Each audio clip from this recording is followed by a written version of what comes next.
Hello guys, good morning. So ngayon, nasa shuttle po ako.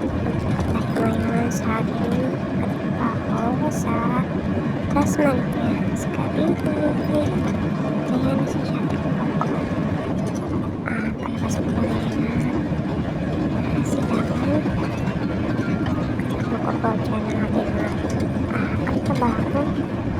Yan ang binigyan ko kasi nasa likod po.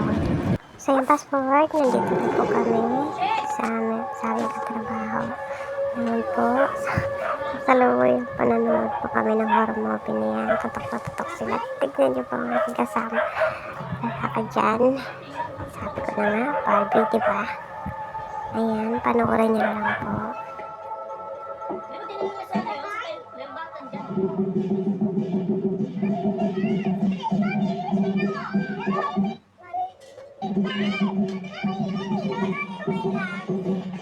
Saan ba si Kakay? Nandito si Kakay. Saan si Kakay ngayon? Huwag ka lalayo sa kanya. Baba ka lang siya mabuti. Wala siya eh. Doppelganger niya. Kaya nga po siya namin. Mare!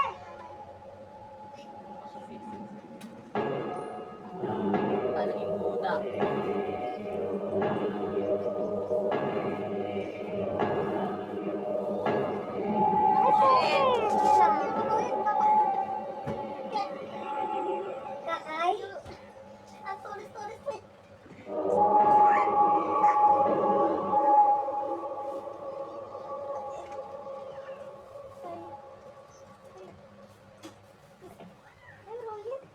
Nihilot ko nga yung kamay mo at para hindi ka ano. Tama ba? Diba? Siyempre.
Bakit hindi mo kami nililasan?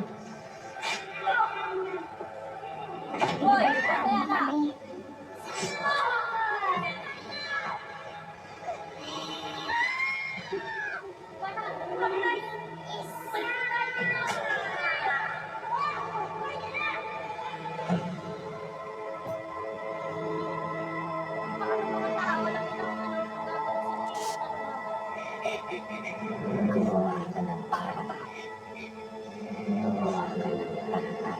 I'm sorry.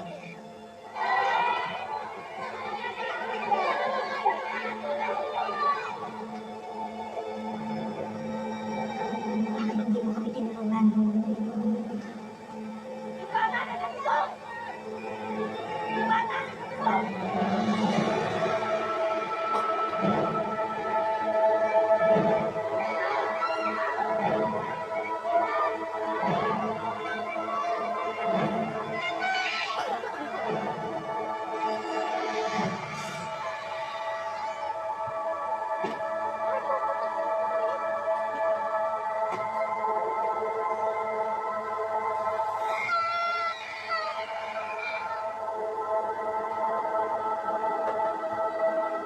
Hoy! Tangina mo na yan! Galing ganito! Magaling mo sabihin na hindi ka kasama sa hiring. Wala natatakot!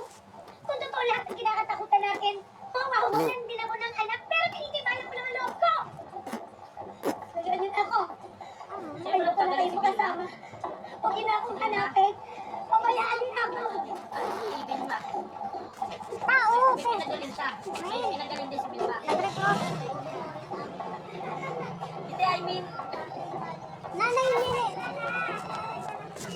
Ay, hindi naman pwede tutukan ko na si Cookie. Bakit ba kasi kailangan bantayan ko siya? Importante, kasi si Cookie... Magaling na si Cookie. Magaling na siya. Ka nga muna sa akin. Anak, may napapansin ka bang kakaibang ikinikilos ni Cookie? Ano ba malay ko doon? Hindi ko alam. Kapag nakita mo si Cookie na may kinikilos na kakaiba, maaaring hindi siya yun. At pag lumabas yun, ibig sabihin baka mapahamak siya. Ano to? Parang doppelganger. Evil twin?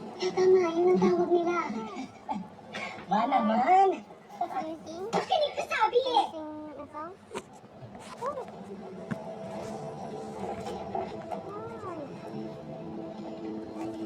Yung mga namatay nating kapitbahay,